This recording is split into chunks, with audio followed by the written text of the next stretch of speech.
આજનો ટોપિક છે કીવી। આજે આપણે આ વિડીયોમાં કીવી શું છે, કીવીનો ઇતિહાસ અને સાંસ્કૃતિક મહત્વ, કીવીના કેટલાક પ્રકારો છે, કીવીમાં રહેલા ખનિજ તત્વો અને વિટામિન સાથે તેના શું ફાયદાઓ, આ ઉપરાંત કીવી કેવા લોકોએ ના ખાવી જોઈએ તેના વિશે જાણીશું। કીવી શું છે? કીવીને ચીની ગૂસબેરી તરીકે પણ ઓળખવામાં આવે છે। તેનો આકાર અંડાકાર અને તેનો કલર ભૂરો અથવા તો સોનેરી જેવો હોય છે। કીવીનો ઇતિહાસ। કીવી મુખ્યત્વે ચીનની છે। ચાઇનીઝ સમ્રાટો તેનો સ્વાદિષ્ટ ખાવામાં ઉપયોગ કરે છે। આ ઉપરાંત ઔષધિ બનાવવામાં પણ ઉપયોગી છે। 20મી સદીની શરૂઆતમાં ન્યુઝીલેન્ડમાં કીવીના બીજ લાવવામાં આવ્યા। ત્યાર પછી સૌથી મોટું કીવીનું ઉત્પાદન ન્યુઝીલેન્ડમાં થવા લાગ્યું। ત્યાર પછી ઇટલી, યુકે, યુનાઇટેડ સ્ટેટ્સ અને ભારત જેવા દેશોમાં પણ કીવીનું ઉત્પાદન થાય છે। કીવીની કેટલીક જાતો અને પ્રકારો છે। પહેલું, લીલી કીવી, જે ભૂરી અને થોડી લીલા પ્રમાણમાં હોય છે અને જેનો સ્વાદ ખાટો અને મીઠો હોય છે।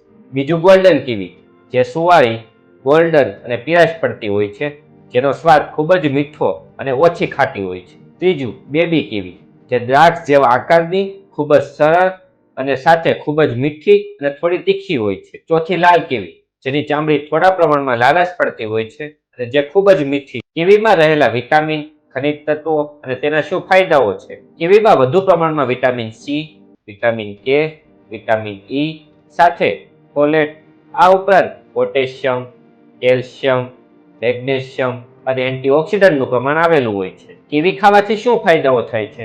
પહેલું, રોગપ્રતિકારક શક્તિ વધારે છે। કીવીમાં વિટામિન સી આવેલું હોય છે, જે રોગપ્રતિકારક શક્તિને મજબૂત બનાવે છે। આ ઉપરાંત શરીરને લાગતા ચેપ અને બીમારીઓ સામે રક્ષણ આપે છે। બીજું, પાચન સ્વાસ્થ્યને ટેકો આપે છે। કીવીમાં એક્ટિનિડીન આવેલું હોય છે, જે પ્રોટીન પાચનમાં મદદ કરે છે।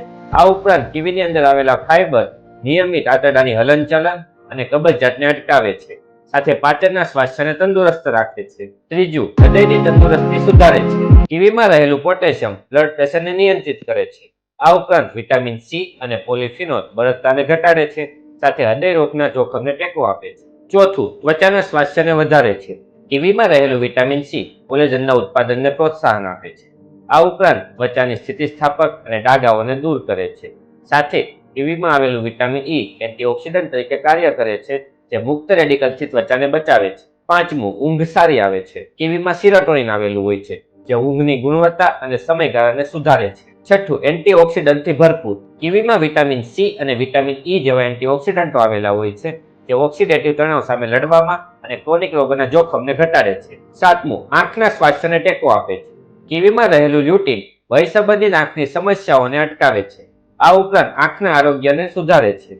આઠમું, વજન વ્યવસ્થાપનને પ્રોત્સાહન કરે છે।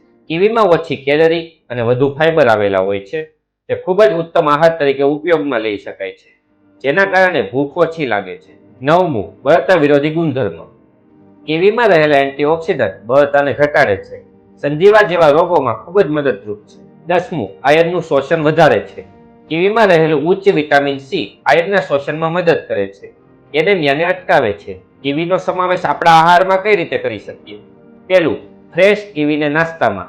બીજું, સ્મૂધી બનાવીને, કેળા, દાડમ અને કીવીના મિશ્રણને સ્મૂધી તરીકે યુઝ કરી શકાય છે। ત્રીજું, ડેઝર્ટ, આઈસ્ક્રીમ, કેક અને દહીંમાં ઉમેરીને। ચોથું, જ્યુસમાં ઉમેરીને। કેવા લોકોએ કીવી ના ખાવી જોઈએ? કીવી ખૂબ જ પૌષ્ટિક આહાર છે, પરંતુ અમુક લોકો માટે સંભવિત જોખમો ઊભા થાય છે। તેવા લોકોએ કીવીને ટાળવી જોઈએ કાં તો મર્યાદિત પ્રમાણમાં યુઝ કરવી જોઈએ। પહેલું, કીવીની એલર્જી ધરાવતા લોકો। જે લોકોને કીવીની એલર્જી છે, તેવા લોકોને કેવા પ્રકારના લક્ષણો જોવા મળે છે? ગળામાં, મોઢા પર, જીભ પર ખંજોળ આવે છે, હોઠ, જીભ પર સોજા આવે છે, ત્વચા પર ફોડલીઓ જોવા મળે છે, સિરસ આવે છે, ઉલટી અથવા તો ઉબકા થઈ શકે છે। બીજું, પાચનની સંવેદનશીલતા ધરાવતા લોકો। કીવીમાં રહેલું એક્ટિનિડીન કેટલાક લોકોને પેટમાં બળતરા ઉત્પન્ન કરી શકે છે। આ ઉપરાંત કીવીનું વધુ પ્રમાણમાં સેવન કરવામાં આવે તો પેટનું ફૂલવું, ઝાડા અને પેટ ખેંચાવવું જેવી સમસ્યાઓ ઉત્પન્ન થઈ શકે છે। ત્રીજું, કિડનીની સમસ્યા ધરાવતા લોકોને। કીવીમાં ઓક્ઝાલેટનું પ્રમાણ વધુ આવેલું હોય છે, જે પથરીની રચનામાં મદદ કરે છે। જે લોકોને પથરી છે, તેવા લોકોએ કીવી મર્યાદિત પ્રમાણમાં ખાવી જોઈએ, જેથી આવી બીમારી ધરાવતા લોકોને ડોક્ટરની સલાહ લઈને કીવી ખાવી જોઈએ। જો આવી માહિતી મેળવવા માંગતા હોય તો અમારા વિડીયોને લાઈક, શેર અને કોમેન્ટ કરો, સાથે ચેનલને સબસ્ક્રાઇબ કરો